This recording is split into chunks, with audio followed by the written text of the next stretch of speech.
Dear students, good morning. This is the class for Lingue e Letterature Comparate 2, May 18th, 2020. We're almost there. So, just a couple of things before we start. I wanted to say that if you try the exam in June, you can't try it in July. I'll say that in Italian. Se provate l'esame, se vi iscrivete all'esame a giugno, spero che lo passate tutti, ovviamente, però se non siete soddisfatti con il voto che avete ricevuto o se purtroppo non va bene, non è un livello sufficiente, non potrete ripetere l'esame a luglio, dovete aspettare a settembre. Se lo provate invece solo a luglio, potete accedere anche alla prova di settembre. With that said, for today, I want to show you what the first part of the exam is going to look like. I said that it's going to be about 5 minutes for the language part and 10-15 minutes for the linguistics part. And I'll share what Professor Giuseppe Ballirano prepared for his course. Mine is not going to be this pretty, but just to show you what it would look like, more or less. Okay, so this is a B2 plus level, more or less your level. And so you're going to see that there might be 3 different types of exercises: sentence transformation, fill in the gaps, and a part on vocabulary. That could be word formation or sentence completion. We'll see. Depends on what we'll prepare. For instance, you are already used to sentence transformations.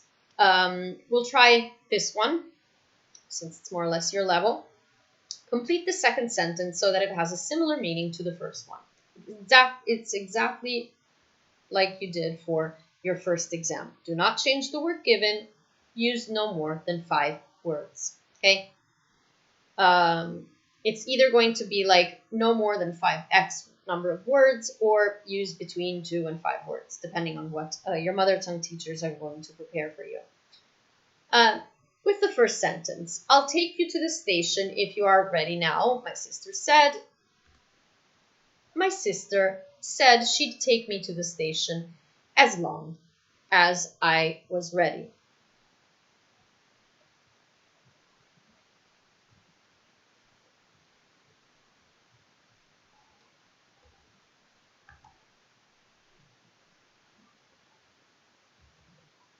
Okay. Or, for instance, you're going to find, or I'm going to share actually, an exercise where you have to fill in the gaps. Like this one. A few years ago, my partner and I had an unpleasant culinary experience. We reserved the table at a restaurant for New Year's Eve. It was blank to be one of the best in the country. Okay, we had reserved. Okay, so maybe they're going to be exercised on past perfect, for instance. Or it was supposed. We got dressed up, so there might be some phrasal verbs. Or complete the sentences. A blank is someone who uses violence to steal from you in the street. Obviously, this depends on what you've been doing with your mother tongue teachers, okay? So the vocabulary that you're going to see is related to what you've done so far with them. For this one example, a muggler or a thief is someone who uses violence to steal from you in the street. Okay, so something very easy. Obviously, it's just 5 minutes, but you can see that even with 5 minutes, we can get what you're supposed to know.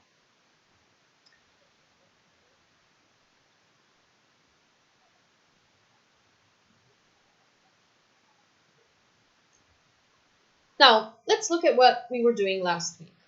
I gave you the answers to the mock test, okay, and answered your questions about it.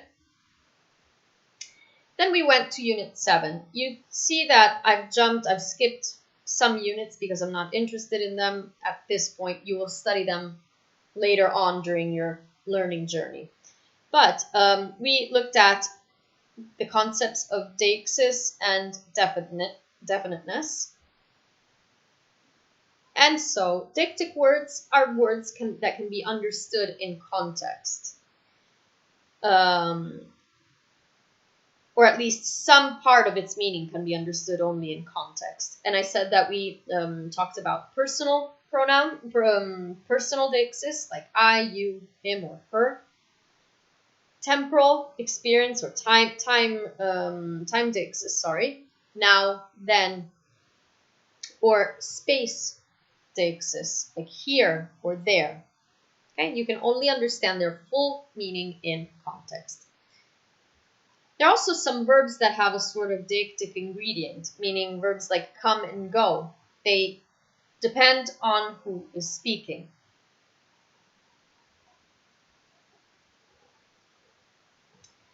And then we talked about definiteness. So this means that the hearer will understand what it's referring to because it's that only thing. It's one of a kind in the context in which it is in which it is expressed. So, for instance, when we're talking about John in a context, of course, or Queen Victoria, or the moon, the stars, the moon, the sun.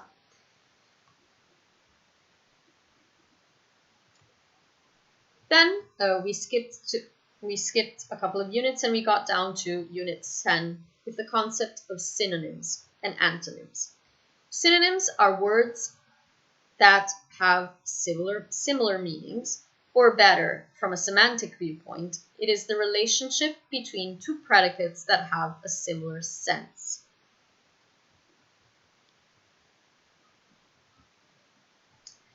Just like we said that synonyms are predicates that have a similar sense, we can say the same thing for paraphrases. So, if two sentences express the same proposition, then they are a paraphrase of each other. What does this mean? Bachelors prefer red-haired girls is a paraphrase of girls with red hair are preferred by unmarried men. The concept behind it, the proposition, is always the same, is still the same, whereas the sentences are different. And we did lots of exercises on that. Another concept that we covered was the concept of hyponymy. Hyponymy means that there's a relationship between two predicates where one meaning is included in the other. For instance, red and scarlet. Scarlet, is a hyponym of red. Okay, so scarlet belongs to the more precise, the smaller group, whereas red belongs to the bigger group that is called superordinate.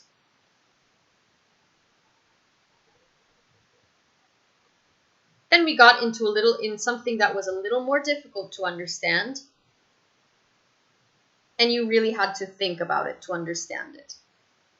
We talked about entailment, and I said that a proposition X entails a proposition Y if the truth of Y necessarily follows from the truth of X. What does this mean?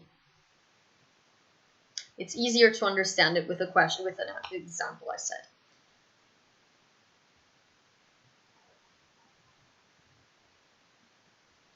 John killed Bill, X, necessarily entails that Bill died. Okay? But look at this. Maybe better again to look at these two examples. John cooked an egg does not entail that John boiled an egg, because he can do whatever he wanted with this egg to cook it. But John boiled an egg entails that John cooked an egg. Okay, in the case of number 2, we can talk about entailment. Why are we talking about entailment at this point? It seems that they're not connected, but they actually are.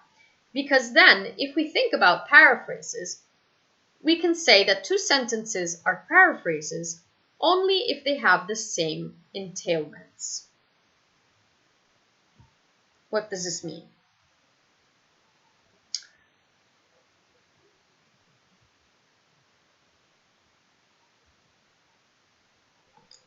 The house was concealed by the trees. The house was hidden by the trees. This means that these two sentences have the same set of entailments. They have the same proposition.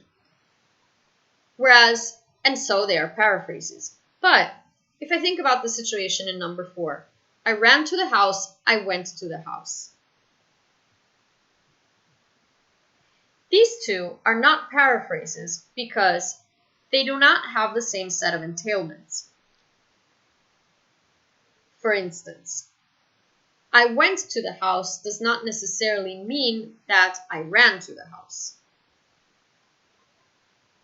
Okay, so this is why they're not paraphrases. Then we started Unit 11 on antonyms, and we didn't get into ambiguity. Antonyms are words that have opposite meanings, okay? There are some situations that are called, some words that are called binary antonyms. This means that there are two predicates that come in pairs, that are opposites in pairs. They do not work along a continuum.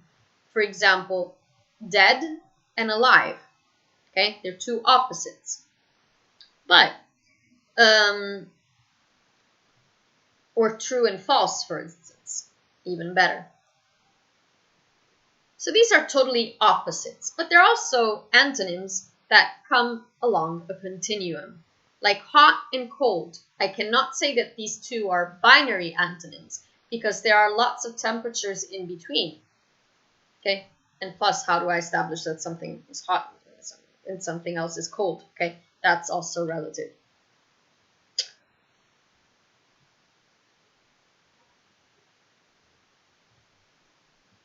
Wow, I gave you a lot to study last week, yes? Sorry for that. Speaking of opposites, I also very briefly introduced the concept of converses. This means that there's a relationship between two predicates where if I change the order of these predicates, the relationship stays the same. For example, parent and child. I would say John is Mary's dad, Mary is John's daughter. Okay, I change the order, but the concept, the relationship, stays the same.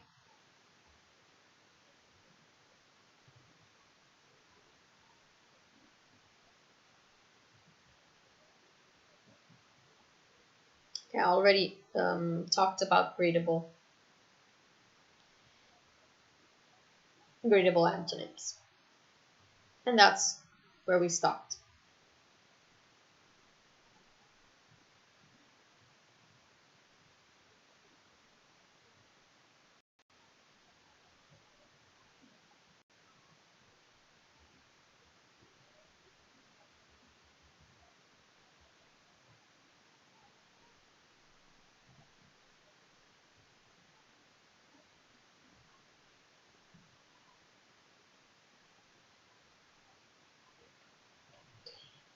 Today we're going to start from ambiguity.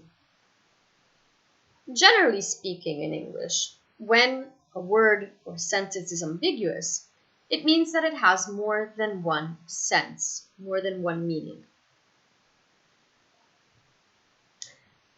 The same thing can happen at the level of a sentence. So it's ambiguous if there are two or more paraphrases that are not paraphrases of each other. What does this mean?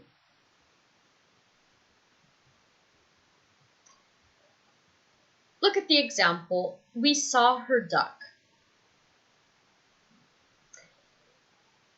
This sentence, we saw her duck, can be paraphrased in two ways.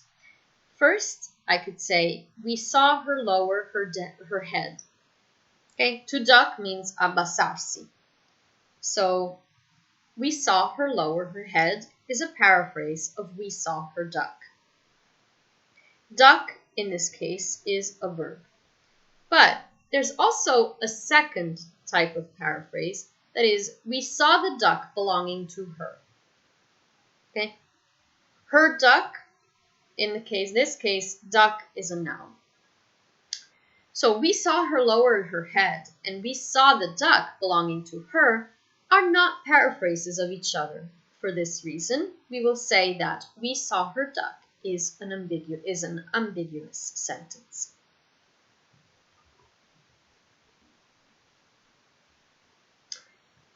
Look at these following sentences, and they are all ambiguous.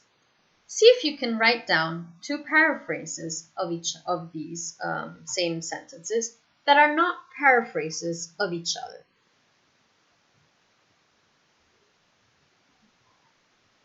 Let me see if it's... Okay, no. Start with the first two, please, and then we'll go down to the next ones. The chicken is ready to eat, and visiting relatives can be boring.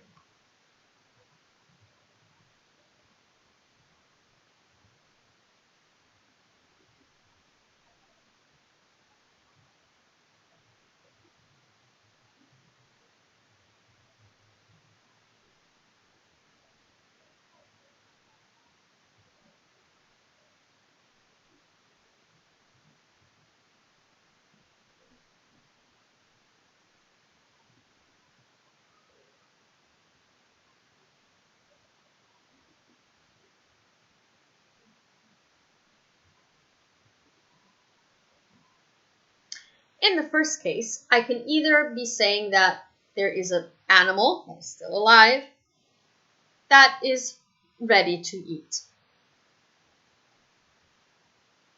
Or, in the other case, probably you're cooking something for somebody, and so in this case, the chicken is ready to be eaten. Okay? In the second case, visiting relatives can be boring. In one sense, you can say that the act of visiting your relatives can be boring. Or, in the second meaning, it is relatives that visit you can be boring.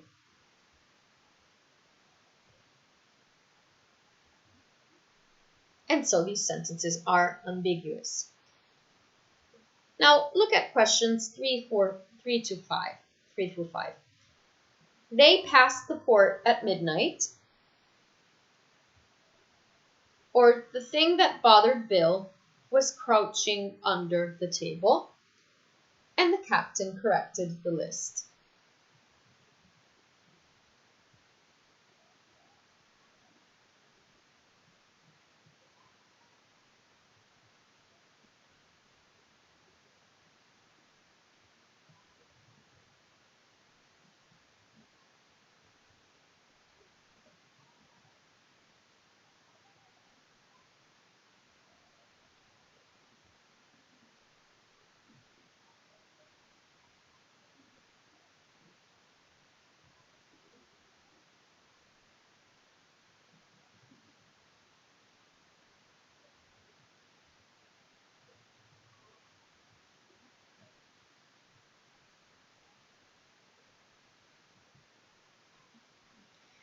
They passed the port at midnight.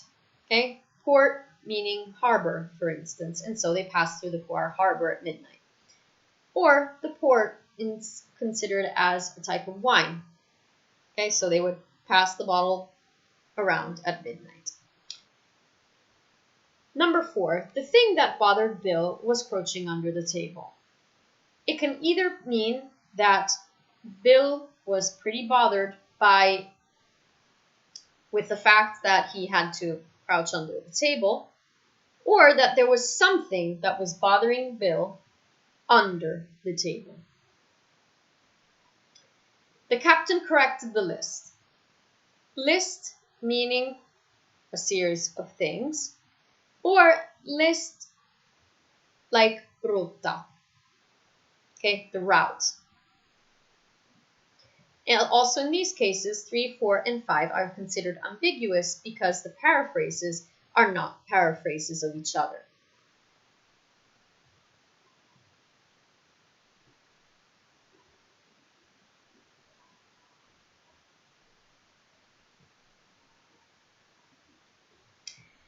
So far, we dealt with sentences, but the same thing happens at the level of words and phrases. A word or phrase is ambiguous if it has 2 or more synonyms that are not synonyms of each other. Let's look at the example.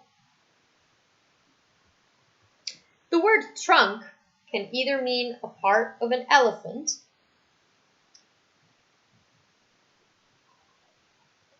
or of a car. But in this case, the part of the car that is called chest or an elephant part are not synonyms of each other. And so for this reason, the word trunk is ambiguous.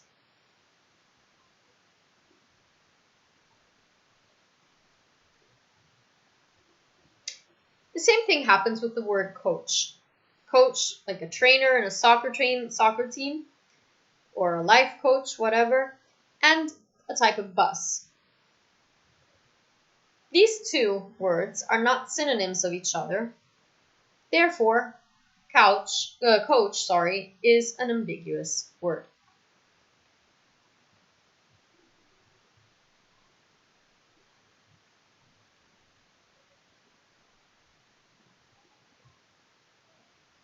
Okay, maybe you can think of other examples that you can use during your exam, because remember that I don't want you to just memorize things like that, learn them by heart, but show me that you've understood the concepts.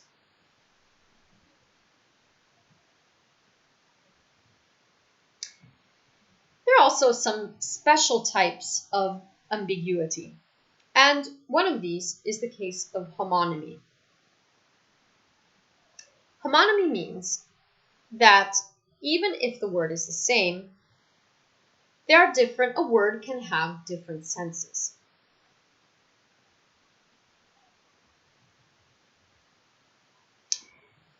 Using the example of bank. Bank can either mean a financial institution or the side of a river. In this case, we're talking about homonymy because the word is the same, but it has different meanings, several meanings.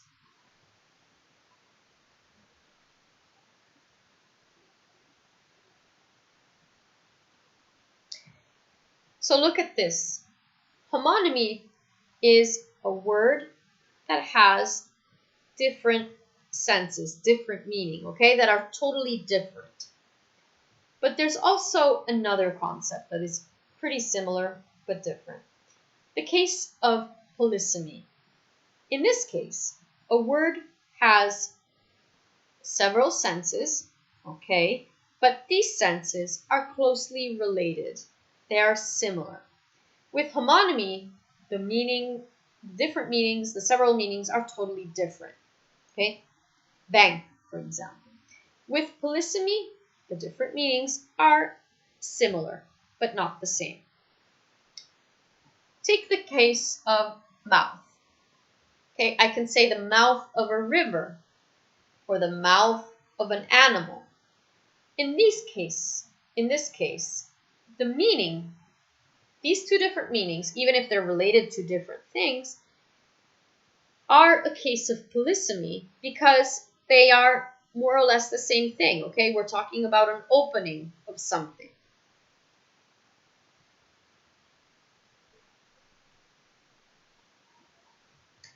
Think about this practice over here with 1 through 6. Decide whether these cases, bark, fork, tail, steer, lip, and punch are cases of homonymy or polysemy.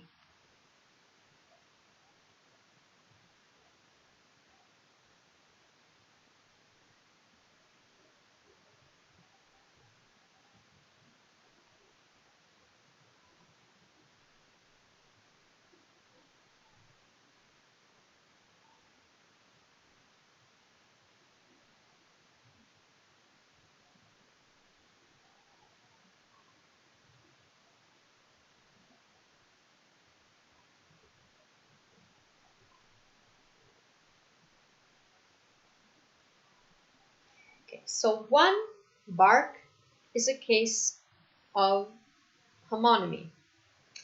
2, fork, is a case of polysemy. Same thing for number 3, tail, polysemy. 4, steer, they're totally opposites, they're totally different, so it's a case of homonymy. Lip is a case of polysemy, and punch is a case of homonymy. Okay, so homonymy means that the meanings are totally different. Polysemy means that even if there are some differences in meaning, there is something that they share.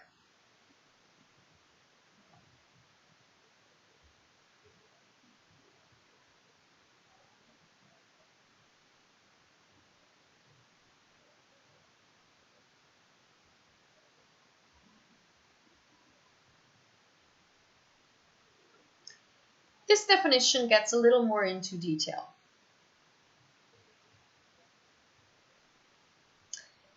There are some sentences that are structurally, or grammatically if you prefer, ambiguous.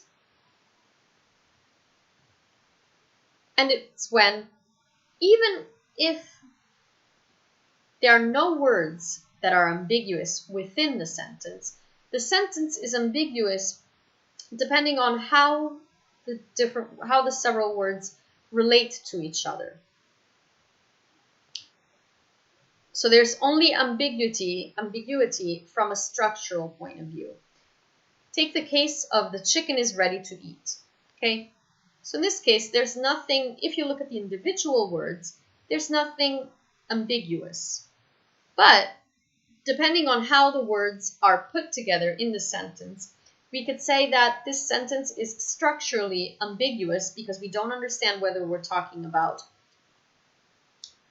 if the chicken is ready to be eaten or if it's the animal that is ready to eat.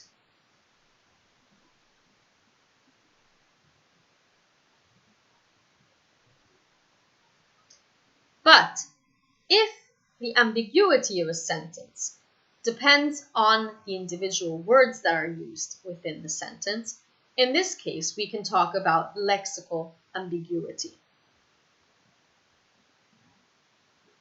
For example, remember the case of the captain corrected the list. In this case, it is not the structure that gives us ambiguity. It is the word list, because the word list can have two different meanings. List, like elenco, or list for rota. Okay, so it is the word that is used within the sentence that gives a case of lexical ambiguity to the sentence.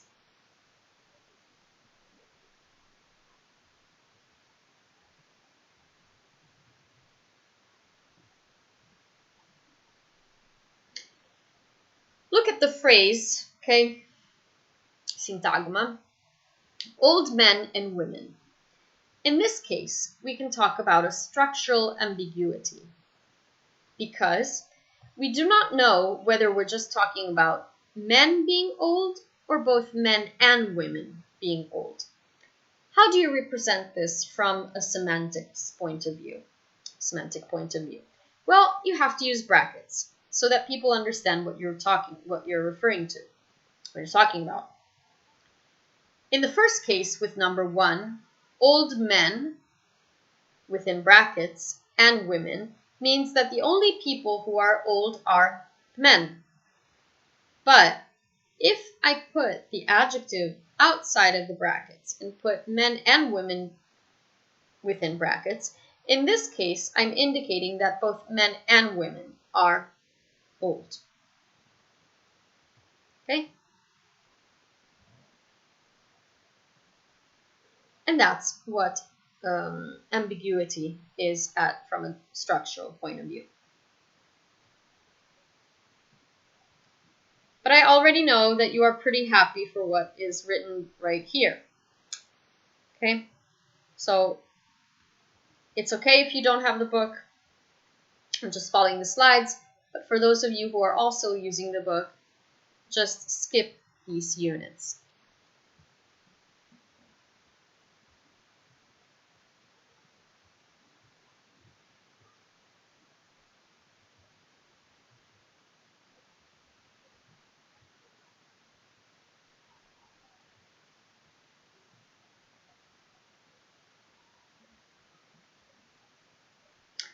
And we're down to Unit 21. With this section, we're going to talk about speech acts. But before we get into that, let's take a look at the entry test. We're going to skip a couple of sentences because questions, obviously, because we skipped a section.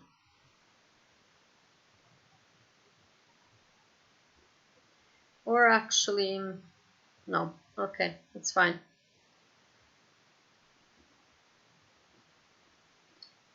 We'll get into the chapter straight away.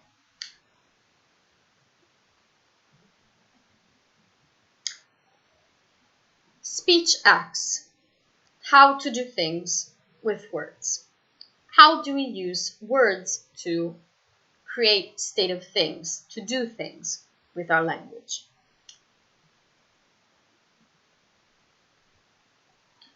There are several types of speech acts. We talked about some of them during the first part of the course.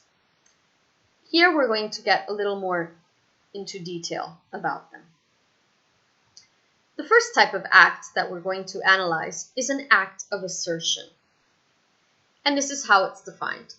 An act of assertion is carried out when a speaker utters a declarative sentence and undertakes a certain responsibility or commitment to the hearer that a particular state of affairs or situation exists in the world.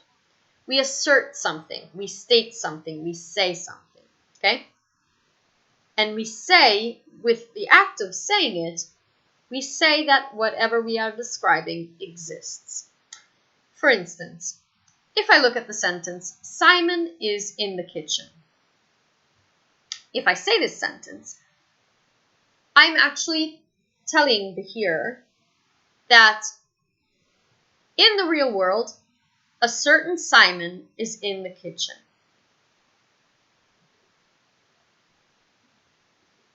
Okay? So I'm using two referring expressions, Simon and in the kitchen, to state, to say, to convey a state of affairs.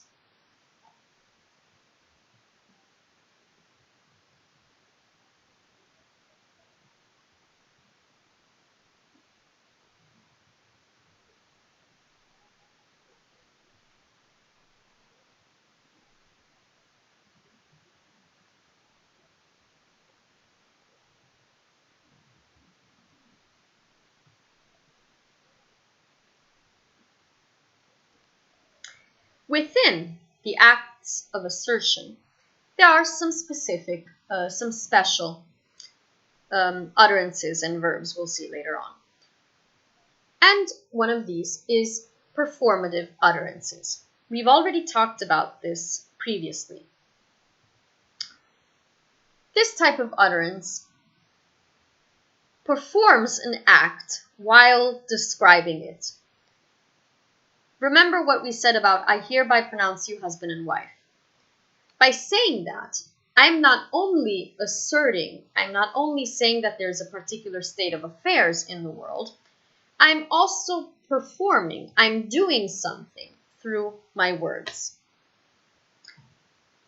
For example, well, there is the hereby pronouncing husband and wife, but also I promise to repay you tomorrow. This is a performative utterance because I'm not only saying that there's something in the world that exists in this way, I'm also actually doing something. I'm promising to repay you the following day.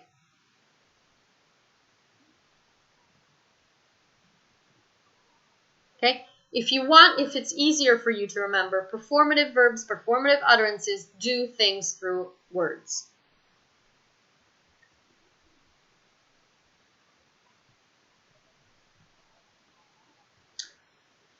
For example,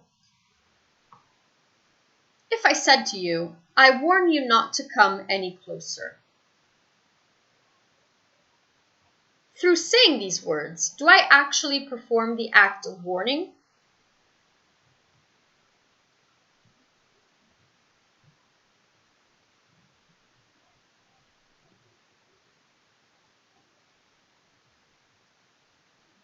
If you got it, you should say yes, because I warn you is doing something through your words.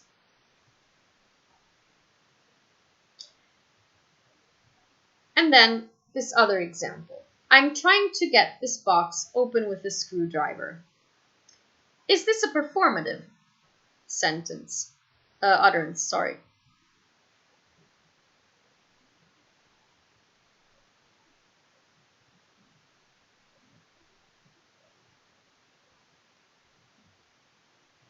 In this case, the answer is no, because it is different from saying I warn you, because you warn somebody, say the word, and you are warning them at the same time. In this case, I'm trying to get this box open with a screwdriver is not a performative verb, because you're not doing something with your own words. You're just describing what you are doing with your words. Okay? And see if you can come up with any good examples that you can use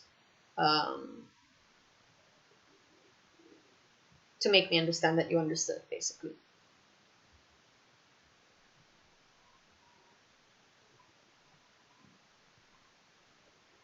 This is what I was saying before. The performative action can be done not only through utterances, a whole utterance, but also through specific verbs. Okay? And usually when you can add hereby before the verb, it means that it is a performative verb. Okay, I hereby warn you. Seems odd, but it works. I hereby declare you husband and wife. They all work.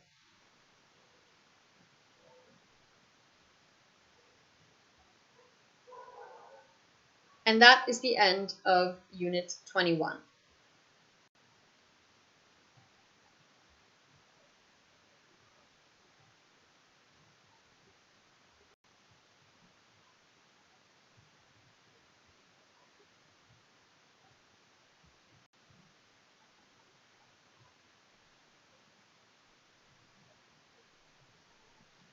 Sorry, give me a second.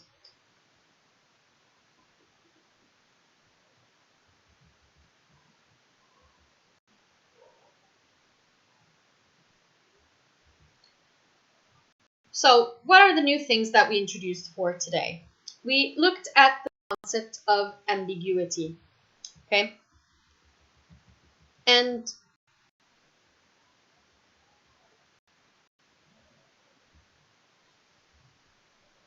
sorry, give me a second.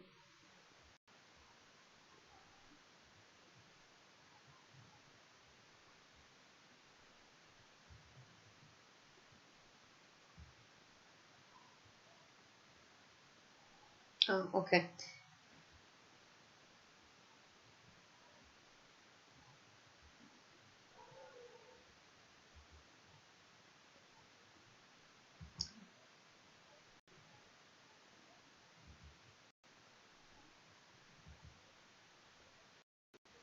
Sorry for that.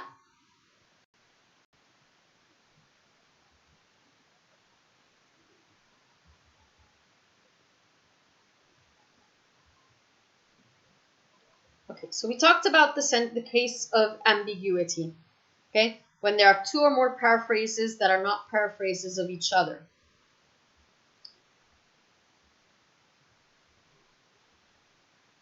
We looked at the case of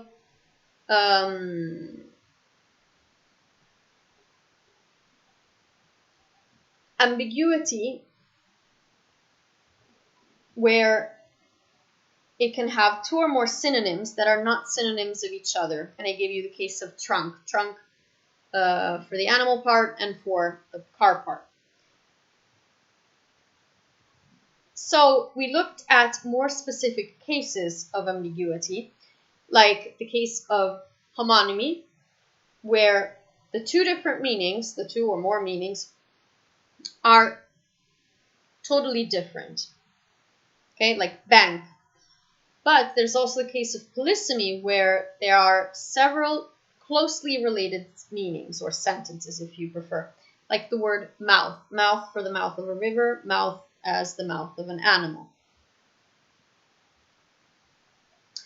We said that there are some specific cases of sentences that can be structurally ambiguous. This means that the way words are put together, even if the individual words are not ambiguous, it is the structure, the order of the words that makes it ambiguous, like the chicken is ready to eat. The opposite case is where there is lexical ambiguity. In this case, an utterance is ambiguous because there's an ambiguity in the words, like the captain corrected the list.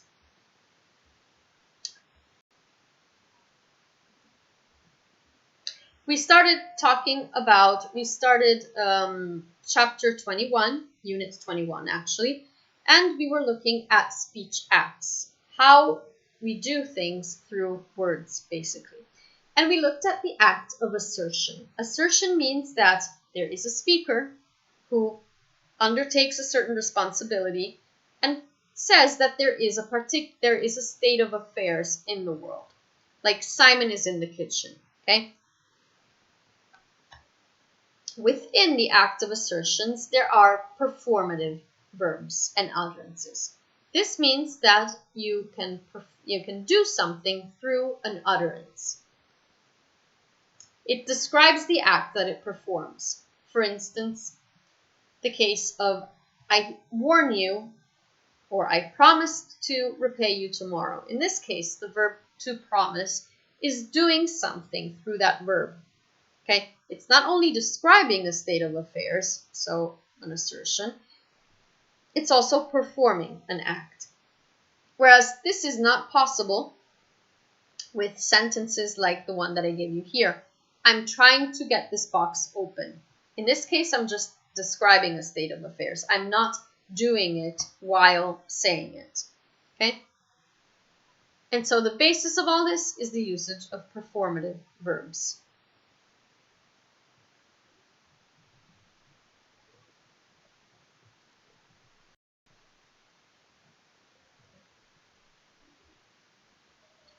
Let's go now to our song, and today's song is Get Up. Let me make the screen a little bigger. Okay. But standing in water up to their knees, three very unimportant little people were doing the best they could with an idea, and that's about all they had. And I don't know, maybe that night these three people were making history. But anyway, what I'm telling you to tell you folks is, here we are. We're getting up. Chinese man, what's up? Get up, get down. Fresh coast, so active. You know what it is. Get up, get out, you lazy lout. Get into your working clothes. Up to your knees in oil and grease and a grindstone in your nose. Get up, get down, you lazy lout. Get into your working clothes. Up to your knees in oil and grease and a grindstone in your nose. Get up, get out, get your stock up. Find a group of chickens sipping, get the flock drunk. Contribute to the party treat it like a potluck. You best believe I'm getting up tomahawk dunk. We gotta suit up, then clock in and go work. Grinding hard and I ain't striking till my toes hurt. That's a tongue twister. It ain't a secret, ain't no need to be so covert. I keep it up straight, I keep it straight up, most of y'all ain't got no vert. Let's keep it real, we gotta move to keep the wheels rolling. Rock until our heels swollen, walk until they feel broken. Stopping for no blocking obstacle, just like a real Trojan. Why, y'all swerving faded like you drink banana peel potion. Get off the gravel and just quit the moaning. Because I am never slipping homey. Y'all be tripping slowly. Y'all are hoarders, steady lying in the clutter. It's easy to look up when your mind's in the gutter. And then it repeats. So here's the link.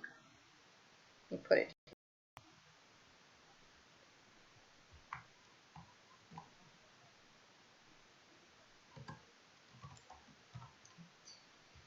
Thank you very much for listening, and we'll be back on Wednesday at 12:30. Take care. Stay healthy. Bye.